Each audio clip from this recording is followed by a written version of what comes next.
जनता आवाज news channel, आवाज जागरूक जनतेचा। बांगलादेश सीमा ही गेल्या 3 महिन्यांपासून बंद असल्याने भारतातील कांदा निर्यातही थांबली असल्याने त्याचा फटका थेट कांदा उत्पादक शेतकऱ्यांसह व्यापाऱ्यांना देखील बसत आहे। यामुळे कांद्याच्या बाजारभावात घसरण दिसून येत आहे।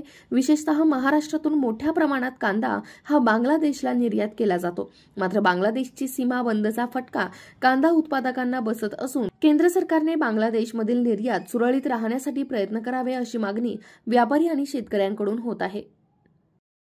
मागच्या 1-2 वर्षात सरकारचं जे धोरण आहे धरपकडचं, मध्येच एक्सपोर्ट बंद करतात आणि चालू करतात। तर एक्सपोर्ट बंदमुळे आपली जी मार्केटची पकड आहे, बांगलादेश असो, सौदी अरेबिया असो किंवा गल्फ कंट्री असो, ते यामध्ये आपले जे तिथले गिराईक आहे त्यांची खूप कुचंबना होते। तर हे धरपकड सोडचं जे सरकारचं धोरण आहे हे सरकारने बदलावं व कंटिन्यू एक्सपोर्ट ओपन ठेवायचं। त्यामुळे त्यांची पण गडबड होत नाही आणि बांगलादेशमध्ये असं आहे का ते कम्प्लिटली आपल्या कांद्यावर निर्भर होते, पण आपल्या एक्सपोर्ट बंद केल्यामुळे त्यांना आत्मनिर्भर होण्यासाठी त्यांच्या शेतकऱ्यांना प्रवृत्त करावं लागलं। ॲक्च्युली आपल्या इथला कांदा जो आहे तो बांगलादेशला सुटेबल पण आहे, आपल्या इथून कॉस्टिंग पण त्यांना कमी लागते, पण ते बंद केल्यामुळे त्यांना तो कांदा त्यांच्या इथं पिकवायची गरज पडली आता।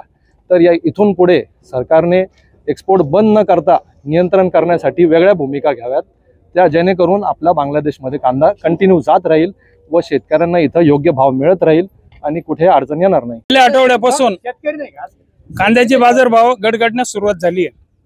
मागील बरेच वर्षांचा अनुभव पाहू जाता जून जुलैच्या ऑगस्टच्या नंतर बाजार हे नेहमीच चढे असायचे, परंतु असं काय कारण घडलं की आज बाजार 400 ते 500 रुपयांनी एका आठवड्यात कोसळले।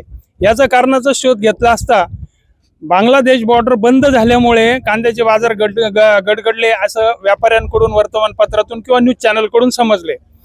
आणि काय कारण असेल हे केंद्र सरकार आणि वाणिज्य मंत्रालय यांना माहिती आहे, परंतु आम्हा शेतकऱ्यांचं नुकसान होतंय।